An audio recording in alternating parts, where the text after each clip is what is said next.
Hey, it's me again, and if you're watching this video, that means you want to have a holistic view of the application in video format, and that's totally cool.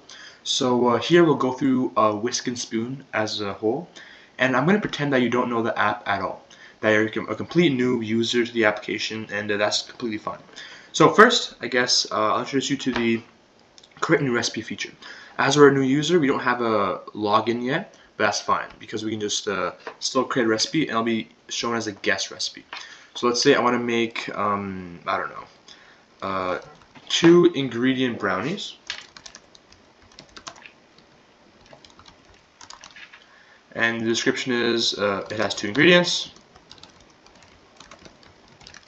and they are brownies. And then quantity, it can be like, I don't know, 5 pounds.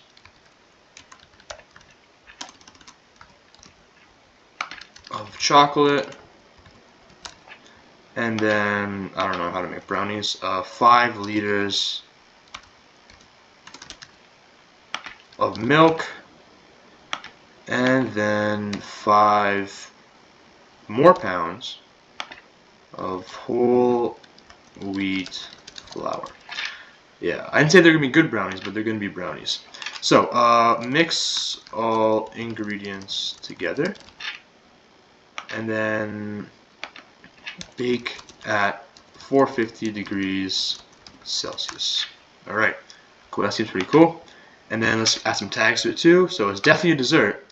It's probably halal. Is it vegetarian? Yeah, it's vegetarian. What else? Nut free and baked. So we have these tags, we have these ingredients, we have a description and a recipe. And now we can upload an image if we want to, but I don't have an image.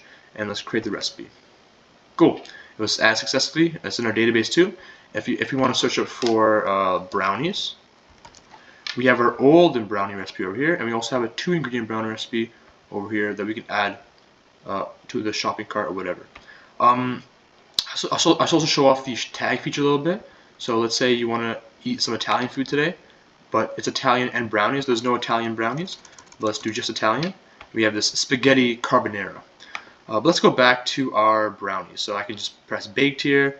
We'll see all the things that are also baked. And we have 2 ingredient brownies made by us, the guest user.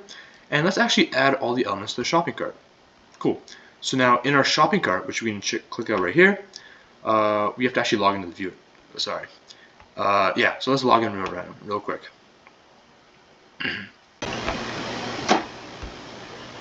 Alrighty, now I'm logged in. Once you're logged in, you just see this screen where they welcome you, and you see what email you're logged in as. If you do go ahead and start logging on your own, it'll take you to these basic standard Google steps, so it's not that hard. And you can sign out right here if you want to as well. So now that we're logged in, we can go back to our shopping cart, which will be nice and fresh and empty. And now let's go to our brownies. Let's show some tags. Let's do baked, 2 ingredient brownies. And we'll add all the elements to the shopping list.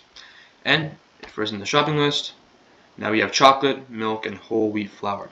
And let's say I want a little bit more chocolate, right? I can change the quantity right here. I want 10 pounds because I'm a growing boy. I can do that. I can save it, and likewise I can also delete items. And yeah, that's kind of how the shopping list works. And you can also multi-delete. Let's say I want to delete all of them. I can press right here to delete all of them. And now we have nothing in our shopping cart anymore. That's kind of how the shopping list works in our application.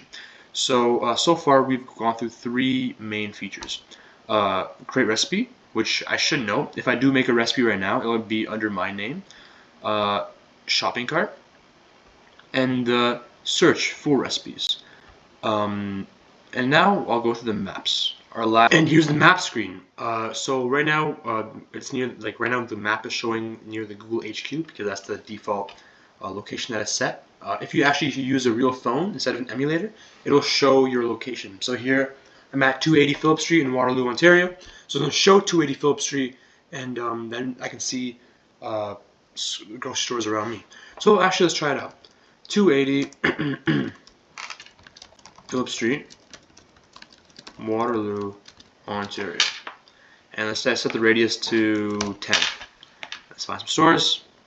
Awesome. Okay, so there I am.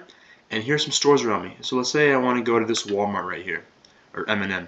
I can do that, and then we have these options where you can have directions, or you can open up Google Maps in a separate app to drive there.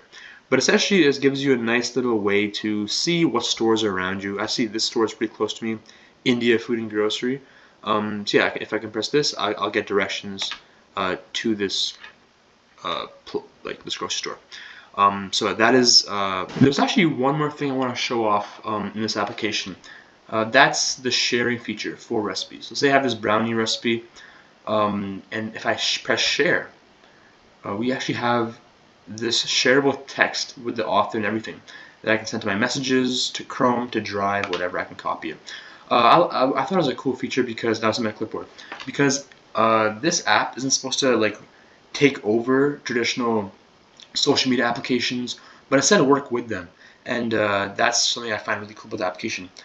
You can create recipes, search recipes, use the maps, log in, log out, and you can share it with your friends. So yeah, that's our application, and thank you.